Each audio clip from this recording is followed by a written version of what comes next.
नमस्कार दोस्तों। आज का जो हमारा विषय है, ज़्यादातर हाई स्कूल, इंटरमीडिएट या ग्रेजुएशन या उच्च स्तर की पढ़ाई में अगर हिंदी विषय से कोई पढ़ाई कर रहा है तो उसके लिए बहुत ही उपयोगी विषय है। रामधारी सिंह दिनकर। रामधारी सिंह दिनकर कौन थे? पहले मैं उसे एक कविता के माध्यम से आपको बताना चाहूँगा कि सन 1908 सिमरिया जिला मुंगेर बिहार प्रकट हुए साहित्य जगत में दिनकर जी मानव तनुधार, और बीए पास किया पटना से और कविता का सार, और रचे रेणुका अनुसंती कुरुक्षेत्र बापू हुंकार। रामधारी सिंह दिनकर का जन्म सन 1908 में बिहार राज्य के सिमरिया नामक गांव में हुआ था। इनकी प्रारंभिक शिक्षा वहीं सिमरिया में हुई। फिर मोकामा घाट से इन्होंने हाई स्कूल इंटर की परीक्षा उत्तीर्ण की।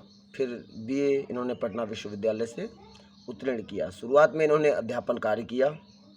अध्यापन कार्य करने के पश्चात ये कुछ दिन अंग्रेज़ों के युद्ध प्रचार प्रसार विभाग में भी नियुक्त रहे, और उसके पश्चात ये हिंदी के विभागाध्यक्ष नियुक्त किए गए।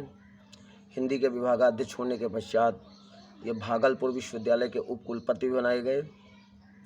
फिर ये बिहार राज्य सरकार ने इन्हें राज्यसभा के लिए निर्वाचित किया, और उसमें ये 2 बार निर्वाचित हुए। तो जब ये 2 बार निर्वाचित हुए उस समय राज्यसभा में भी ये विरोध की, ओज की, वीर की रस की कविताओं का संग्रह करते थे। ये निर्भीक और निडर कवि थे।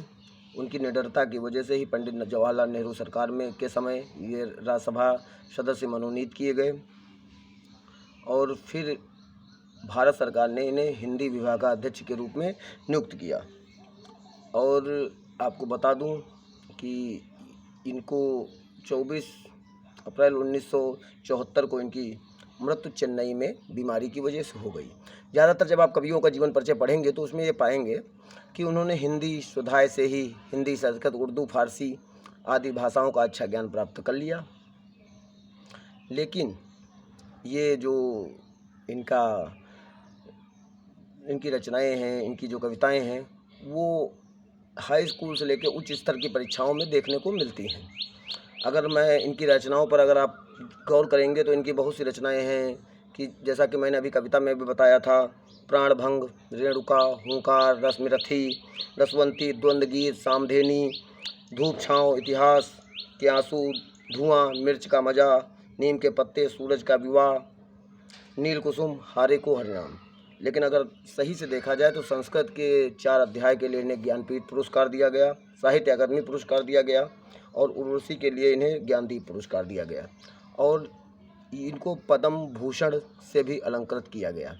तो रामधारी सिंह दिनकर छायावादी के समकालीन कवि माने जाते हैं, और ये एक ऐसे कवि थे कि पंडित जवाहरलाल नेहरू सरकार में राज्यसभा में बैठते थे और उनके विरुद्ध में ही कविता लिखते थे। जब ये अंग्रेज़ों के युद्ध प्रचार प्रसार विभाग में भी नियुक्त रहे तो ये उनके विरुद्ध भी कविताएं लिखते रहे। इनकी निर्भीकता, ये निडर, ये समाज के पहलुओं पर विशेष चर्चा, इनका ज्ञान के प्रति योगदान, हिंदी के प्रति योगदान हमेशा याद रहेगा। बहुत से लोगों ने तो इन पर पीएचडी भी की है। ये हिंदी के ऐसे कवि थे, जब ये हिंदी विभागाध्यक्ष रहे तो बहुत से लोगों को पीएचडी वगैरह भी कराई, और इनका नाम हिंदी जगत में जीवन पर्यंत अमर रहेगा और ऐसे ही चलता रहेगा। रामधारी सिंह दिनकर हिंदी के सर्वश्रेष्ठ महानतम कवि माने जाते हैं।